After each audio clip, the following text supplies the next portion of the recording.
কৃষ্ণ দাসদেৱ তেখেত একেধাৰে অনাতাঁৰ শিল্পী, লোকসংগীত ৰত্ন আৰু মহাৰাজ পিথুৰ বঁটাৰে সন্মানিত। তেখেত আমি আমাৰ ৰংগমঞ্চত পাই আমি নথৈ আনন্দিত হৈছোঁ। তেখেতক আমাৰ উদযাপন সমিতিৰ ফালৰ পৰা এখনি ফুলাম গামোচাৰে সম্বৰ্ধনা জনাব আমাৰ জন্তু দাসে। সকলোৱে হাত চাপৰি দিব বুলি অনুৰোধ জনালোঁ।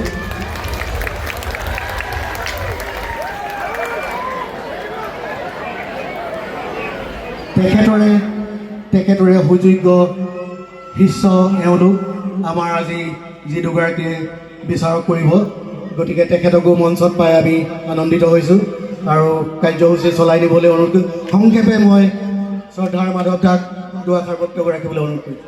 ৰহমৰীয়াবাসী ৰাইজলৈ মোৰ সেৱা জনালোঁ। লগতে আজি যি এই মঞ্চখনি বিহুভাগী উদযাপন কৰিছে আমাৰ হিয়াৰ আমঠু, জুবিন গাৰ্গ আৰু সৌৰভ দাস, তেখেতসকলৰ সৰণীত এই মঞ্চখিনি আগবঢ়াইছে। গতিকে তেখেতসকলক মোৰ শ্ৰদ্ধা জ্ঞাপন কৰিছোঁ। জুবিন আমাৰ হিয়াৰ আমঠু আৰু সৌৰভ দেৱ তেখেতে ৰহমৰীয়াৰ সকলোৰে হৃদয়ত সদায় থাকিব। তেখেতসকল আমাৰ মাজৰ পৰা আঁতৰি যোৱা নাই, কেতিয়াও আঁতৰি যাব নোৱাৰে। ৰহমৰীয়া গাঁওখন বৰ মৰমৰ আৰু ৰহমৰীয়া বুলি ক'লে আচলতে অসমৰ সকলোৱে জানে যে বানপানী ধুমুহা বিধ্বস্ত গাঁও, তথাপিতো বিহু ইয়াতে সকলোৰে মনবোৰ ভৰা। সেইকাৰণে বিহু এফাঁকিকে গাই দিছোঁ। বানপানী ধুমুহাই গৰকি গ'লে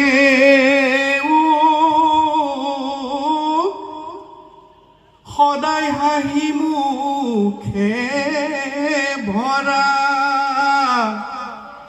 এলুইতৰ পাৰৰে সেইখনি গাঁও মৰমৰ ৰহমৰীয়া। ধন্যবাদ। কামটো মাৰি দিছোঁ, তেনেহ'লে নাচি দিয়ক। বনৰনো বনে পহু বনৰীয়া চৰাইকো তোমাৰ মোৰ যে বাতৰি, কবা বিহুৱা বিলত পানী নহ'লে পদুম ফুল